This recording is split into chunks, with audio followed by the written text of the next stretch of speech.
मित्रों, आज हम आपको लेकर पहुंचे हैं उड़ीसा के पुरी क्षेत्र में स्थित महर्षि भृगु ऋषि का बहुत ही प्राचीन आश्रम।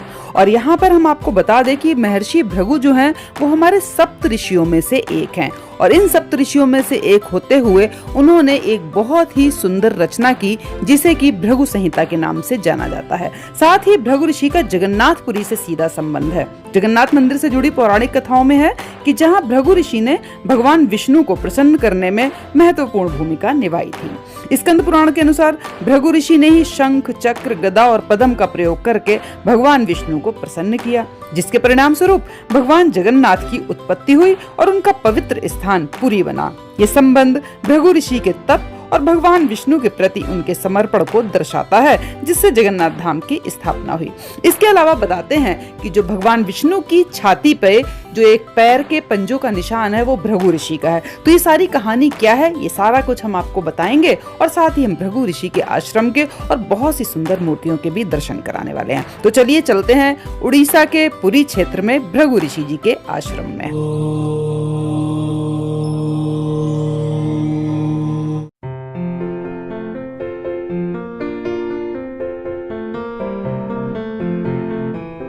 मित्रों, वेद पुराण आदि के प्रामाणिक पात्र महर्षि भृगु का जन्म लाखों वर्ष पूर्व ब्रह्मलोक में हुआ था। ये आज सनातनी धर्म ग्रंथों में वर्णित ब्रह्मा जी के पुत्र थे। ये अपने माता पिता से दो भाई थे। इनके बड़े भाई का नाम अंगीरा ऋषि था, जिनके पुत्र बृहस्पति जी हुए, जो देवगणों के पुरोहित देवगुरु के रूप में जाने जाते हैं। भृगु जी की दो पत्नियों का उल्लेख ग्रंथों में मिलता है। इनकी पहली पत्नी दैत्यों के अधिपति हिरण्यकश्यप की पुत्री दिव्या थी, जिनसे इनके दो पुत्र शुक्र और विश्वकर्मा का जन्म हुआ। ब्रह्मलोक में पैदा हुए महर्षि भृगु के दोनों पुत्र विलक्षण प्रतिभा के धनी थे। बड़े पुत्र शुक्र खगोल ज्योतिषी, यज्ञ कर्मकांडों के निष्णात विद्वान हुए। मातृकुल में इनको आचार्य की उपाधि मिली। ये जगत में शुक्राचार्य के नाम से विख्यात हुए। दूसरे पुत्र विश्वकर्मा वास्तु के निपुण शिल्पकार हुए। मातृकुल दैत्य वंश में आपको मय के नाम से जाना गया। अपनी पारंगत शिल्प दक्षता से ये भी जगत विख्यात हुए। महर्षि भृगु की दूसरी पत्नी दानवों के अधिपति पुलोम ऋषि की पुत्री पौलमी थी। इनसे भी दो पुत्र ऋषि च्यवन और ऋचिक पैदा हुए।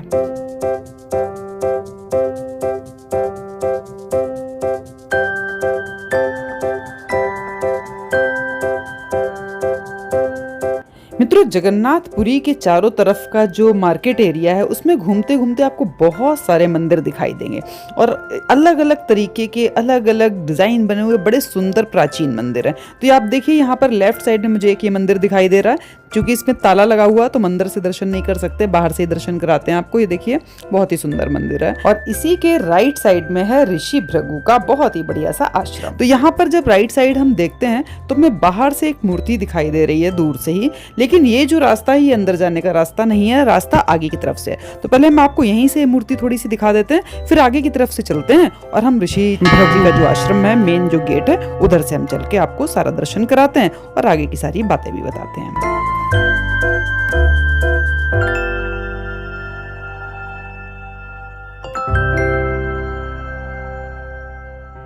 मित्रों, भगवान विष्णु के हृदय देश में स्थित महर्षि भृगु का पद चिन्ह उपासकों में सदा के लिए श्रद्धास्पद हो गया है। पौराणिक कथा है कि एक बार मुनियों की इच्छा ये जानने की हुई कि ब्रह्मा, विष्णु तथा शिव, इन तीनों देवों में सर्वश्रेष्ठ कौन है, परंतु ऐसे महान देवों की परीक्षा की सामर्थ्य कौन करे। उसी मुनि मंडली में महर्षि भृगु भी विद्यमान थे। सभी मुनियों की दृष्टि महर्षि भृगु पर जा टिक गई, क्योंकि वे महर्षि के बुद्धिबल, कौशल, असीम सामर्थ्य तथा अध्यात्म मंत्र ज्ञान से सुपरिचित थे। अब तो भृगु त्रिदेवों के परीक्षक बन गए। सर्वप्रथम भृगु अपने पिता ब्रह्मा जी के पास गए और उन्हें प्रणाम नहीं किया। मर्यादा का उल्लंघन देखकर ब्रह्मा जी रुष्ट हो गए। भृगु जी ने देखा कि इनमें क्रोध आदि का प्रवेश है, अतः वे वहां से लौट आए और महादेव जी के पास पहुंचे। किंतु वहां भी महर्षि भृगु को संतोष न हुआ। अब वे विष्णु जी के पास गए। देखा कि भगवान नारायण शेष शैया पर शयन कर रहे हैं और माता लक्ष्मी उनकी चरण सेवा में निरत हैं। निशंक भाव से भगवान के समीप जाकर महामुनि ने उनके वक्ष स्थल पर तीव्र वेग से लात मारी। पर ये क्या, भगवान जाग पड़े और मुस्कुराने लगे। भृगु जी ने देखा कि ये तो क्रोध का अवसर था। परीक्षा के लिए मैंने ऐसे दारुण कर्म किया था, लेकिन यहाँ तो कुछ भी असर नहीं है। भगवान नारायण ने प्रसन्नता पूर्वक मुनि को प्रणाम किया और उनके चरण को धीरे धीरे अपना मधुर स्पर्श देते हुए वे कहने लगे, मुनिवर, कहीं आपके पैर में चोट तो नहीं लगी? ब्राह्मण देवता, आपने मुझ पर बड़ी कृपा की। आज आपका यह चरण चिन्ह मेरे वक्ष स्थल पर सदा के लिए अंकित हो जाएगा। भगवान विष्णु की ऐसी विशाल सहृदयता देखकर भृगु जी ने निश्चय किया कि देवों के देव देवेंद्र नारायण ही हैं।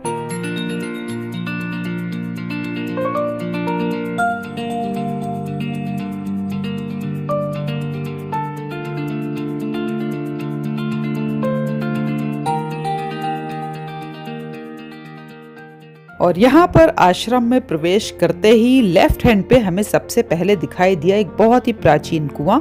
आप देख सकते हैं इसमें उतरने के लिए भी सीढ़ियां सी बनाई हुई हैं, तो काफी प्राचीन कुआं है। तो पहले इसके दर्शन करते हैं और फिर राइट हैंड पे जो पूरा मंदिर है उस तरफ चलेंगे।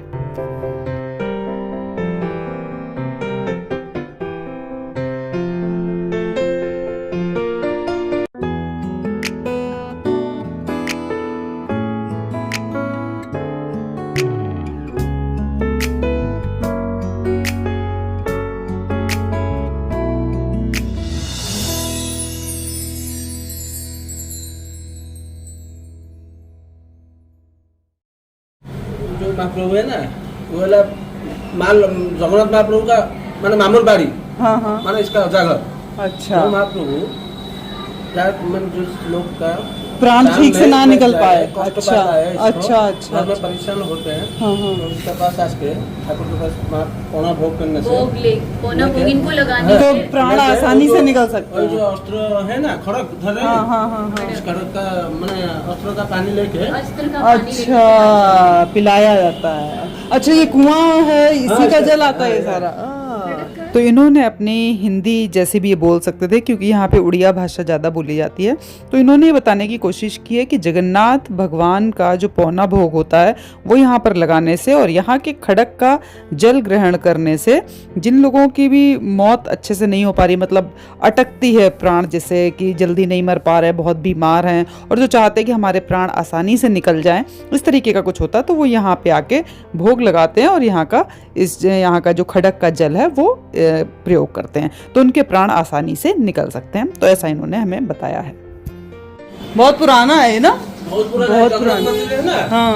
इसमें वर्षे के 13 बार इसी मंदिर में ठाकुर आते हैं। यहाँ पर सामने खड़ा है, यहाँ पर पंक्ति भोग होता है, माने प्रसाद भोग हो रहा है। कब? अमावस्या पूर्णिमा को। अभी अमावस्या निकली है जो तब भी हुआ होगा। आया था। महाप्रभु का भोग यहाँ आता है। मंदिर का आते हैं, ठाकुर मंदिर का भोग आता है, ठाकुर जी आते हैं। हाँ। ऋषि नारायण आते हैं, ऋषि महाप्रभु आते हैं, नारायण लक्ष्मी नारायण आते हैं। यहाँ 4 आश्रम, ये एक आश्रम है और 3 आश्रम है। समुद्र किनारे एक आश्रम है, एक मैंने हरचंद साई का जो जिस ठाकुर को जो मंदिर में पूजा करते हैं, इसी का कारण में इस मंदिर है। अच्छा। 3 जगह 4 जगह जाते हैं, 4 आश्रम है। इसी नाम से भृगु आश्रम के नाम अलग अलग नाम है। अच्छा अच्छा अच्छा अच्छा अच्छा। जय जगन्नाथ।